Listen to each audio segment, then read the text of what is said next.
Subscribe करें हमारे YouTube channel साधना gold को और पाएं वीडियो सबसे पहले।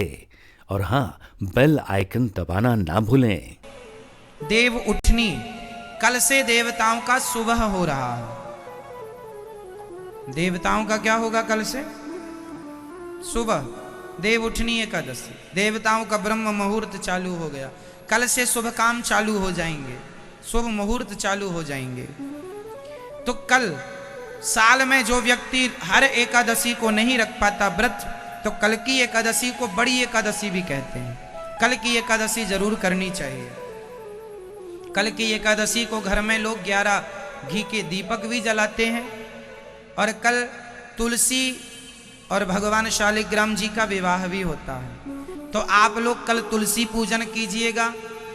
और कल के दिन तुलसी लगाने की भी महिमा है।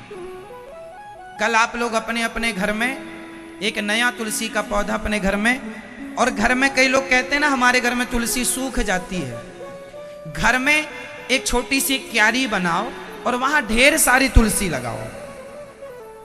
एक सूखेगी दूसरी रहेगी।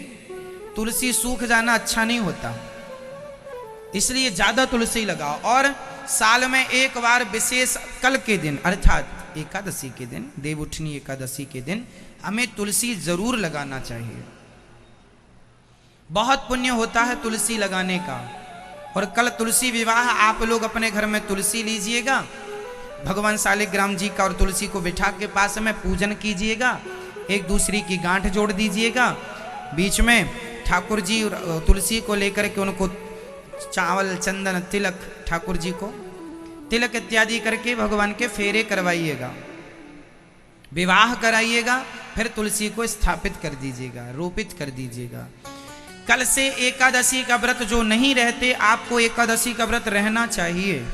जो एकादशी का व्रत करते हैं, कहते हैं कि एकादशी ना करने से पाप लगता है और एकादशी करने से पुण्य मिलता है। केवल जगन्नाथपुरी और बद्रीनाथ जी में एकादशी नहीं होती, क्योंकि वहां एकादशी उल्टी लटकी है। वहां जगन्नाथ जी को तो एकादशी के दिन भी भात का भोग लगता है, इसलिए जगन्नाथ के भात को जगत पसारे हाथ, वहां दोष नहीं है। कथा अलग है वहां की कि एकादशी को भगवान ने उल्टा लटका दिया था। तो वहां रहकर यदि आप ना रखें तो अपराध। वहां एकादशी के दिन चावल कोई खाए जगन्नाथपुरी में तो भी एकादशी करने का पुण्य मिलेगा। लेकिन यहां पर अपने घरों में हम लोग एकादशी जरूर करें। एकादशी हमें क्या करना चाहिए?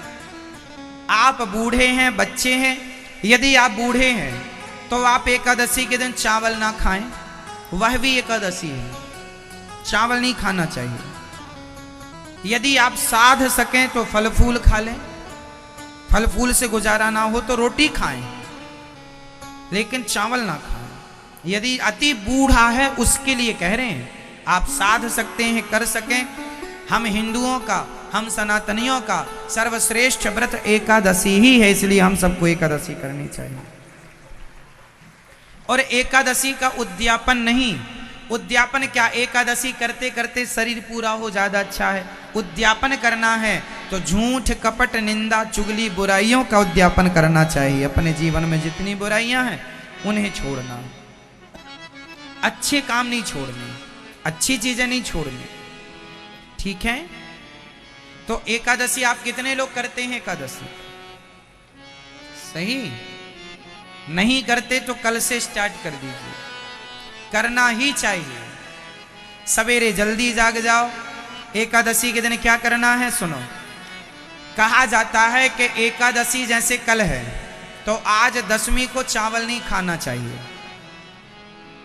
आज 10वीं को भी चावल नहीं खाना चाहिए। कोशिश करो, यदि कोई खाए तो ना खाए, और कोई खाए तो फिर कोई दिक्कत नहीं है, पर ना खाए वो बेस्ट। एकादशी के दिन चावल 10वीं से स्टार्ट हो जाता है। आप रोटी खाओ शाम को, जो खाओ, फल फूल खाओ इत्यादि, चावल छोड़ के। एकादशी के दिन सवेरे जल्दी जागो, स्नान करो, स्नान करके पूजा आरती, ठाकुर जी को स्नान कराओ, दूध से, दही से, घी से, शक्कर से, जो आपकी श्रद्धा, गंगा जल, लड्डू गोपाल जी को खूब स्नान कराओ, पूजा करो।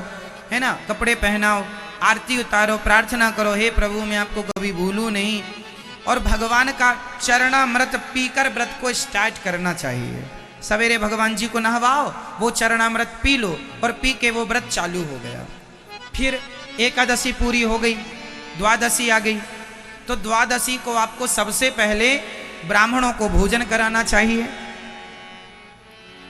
ब्राह्मणों को भोजन ना करा सको तो कन्या को भोजन कराना चाहिए, कन्या को भोजन ना करा सको मानदान को भोजन कराना चाहिए, मानदान को भोजन ना, मानदान मतलब भांजे, ना भोजन करा सको तो गौ माता को रोटी खवाना चाहिए, है, कुत्ते को, पक्षियों को दाना निकालना चाहिए। उसके बाद हमें भगवान को भोग लगाकर सबसे पहले चावल ग्रहण करना चाहिए द्वादशी के दिन।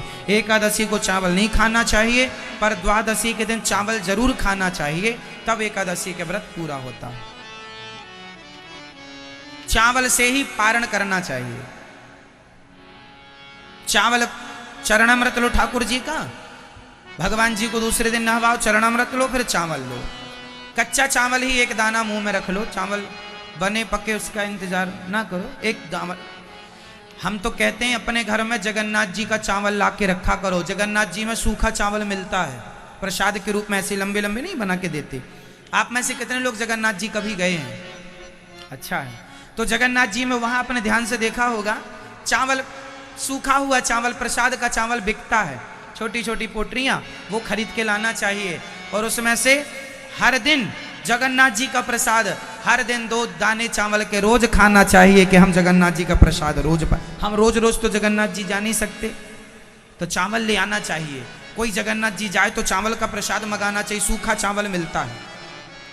बना हुआ चावल जब भोग लगकर सूख जाता है ना, फिर वो प्रसाद में भक्तों को दिया जाता है ना। तो वो चावल लाना चाहिए और प्रसाद के रूप में घर में रखना चाहिए। कहीं भी रहो अपने गांव घर में, पर जगन्नाथ जी का चावल रूपी प्रसाद, तो द्वादशी को वही चावल का प्रसाद ठाकुर जी का खा के व्रत पारण करना। आपके पास नहीं है जगन्नाथ जी वाला प्रसाद, तो सामान्य चावल भी भोग लगा के खा सकते हैं। ठीक है मेरी माँ?